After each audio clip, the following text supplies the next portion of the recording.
Hey everybody, hey everybody. This is video number 53 coming at you. Do you like that nice little shiny light coming there out of my ear? It's kind of cool. I'm gonna kind of leave that. That has a nice kind of like laser going into me.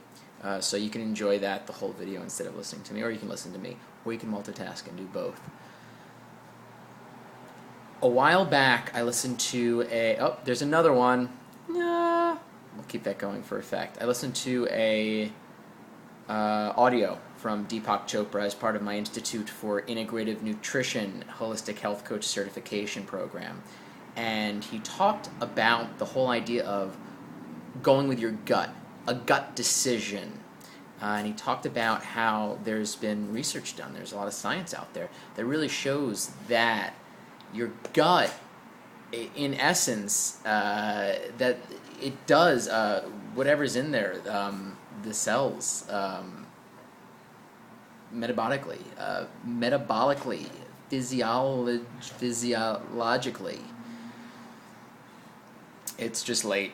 I'm not intoxicated or anything like that. Physiologically, that it acts as like a second brain, as do each and every one of the cells in our body. And I think I've talked about this too, the whole 52 trillion cells in our body that do connect with our emotions, so that when we're angry, we're sending that message to each and every one of our cells. We have angry cells in our body, which makes a lot of sense when we talk about physical conditions and diseases that may form, aches, pains, headaches, where depression can sink in, as opposed to when we're thinking positively and we're feeling great, and that's sending the messages to all of our cells, and we have better health.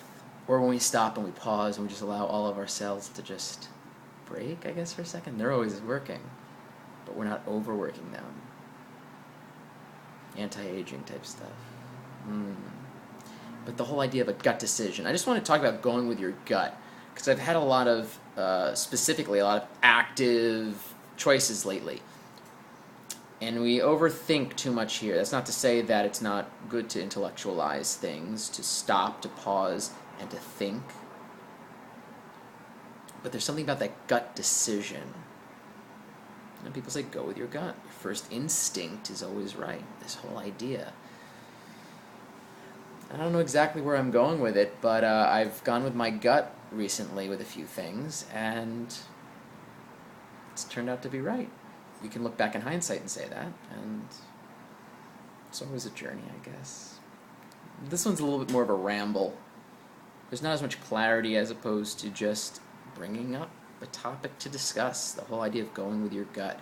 When has going with your gut paid off? When has it not? When has going with your gut left you with a difficult situation, a more difficult situation? What do you find is the best balance between going with your gut and stopping and thinking? I know when it comes to me and Lindsay's more of the impulsive one, and I'm more of the let's stop and think, the deliberate one. And it's been a really nice balance. I know the apartment that we live in now, we wouldn't have got here without her push to keep looking for a new apartment, but we also may have ended up in one of the 6, 7, 8 others that we looked at that were not nearly as good as this one if I didn't have the deliberate side and said, let's just wait, let's just think about it, let's weigh the pros and the cons. So there's always a nice balance in there. So tap into all the different brains in your body. Listen to messages from your body. The messages are there for a reason. Don't ignore them. Gut call. Gut check. Video number 52. Gut, gut, gut. I'm just silly. Bye-bye.